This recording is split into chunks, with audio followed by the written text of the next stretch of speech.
Det her er min farfar. Han er mekaniker, og han har sit eget værksted i Hovedgård. Han er 77 år gammel, og han kan simpelthen ikke stoppe med at arbejde.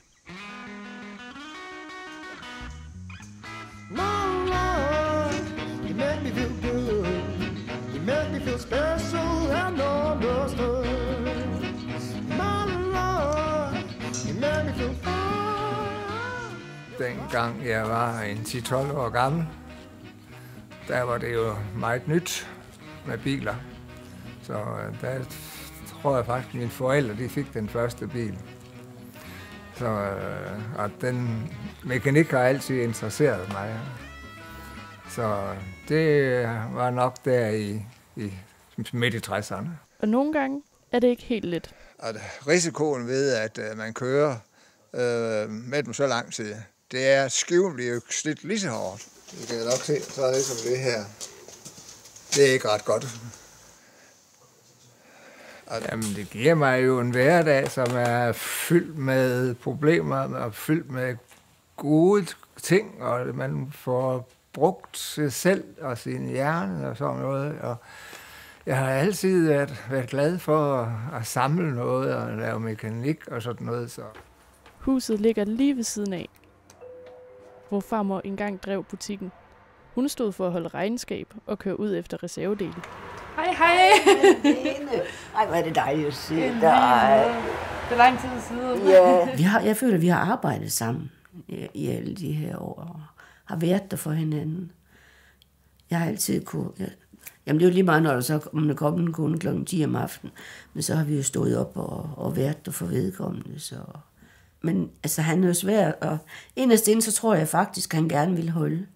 Men han er bange for at komme til at netop det at blive en, som der ikke sker noget. I dag står hun for at lave frokost til farfar. Så gør jeg lige noget.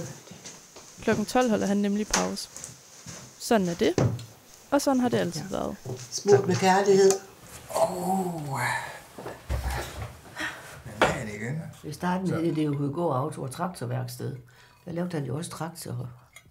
Og kørte ud og reparerede dem ud på... Det hedder det stadig på Google Maps. Gør det? Ja, det hedder det stadig.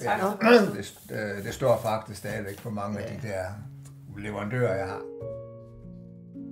Min far han blev jo selvfølgelig også iført kedeldragten. Og jeg har selv brugt mange sjove timer på værkstedet. Men nu skal jeg til at stå på egen ben. Jeg vil i hvert fald sige, at du skal være dig selv.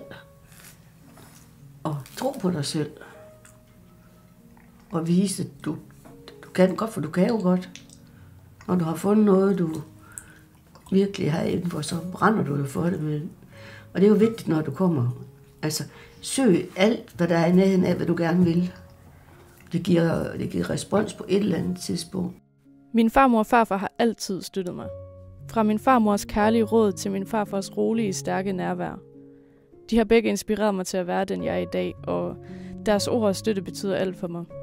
Så for det første, så skal det selvfølgelig være noget, som du er glad for at have med at gøre, og sådan noget, og du skal sørge for hele tiden at holde dig opdateret, uanset hvad det er. Altså, du skal følge med i, hvad der sker i samfundet. Hvis først du er det, derfor kan man godt blive træt af jobbet, når der er gået 10-15 år, så være vågen og prøve at finde noget andet. Altså, drop det, hvis det er sådan, at man begynder at blive træt af det og ked af det og sådan noget. Drop det, fordi der er altså mange andre job i Danmark, som man kan få. Altså, man behøver ikke gå arbejdsløs ret længe. As we left the Cartagena stand, you held my hand and whispered to my ear, free loving words on rock and roll avenue. The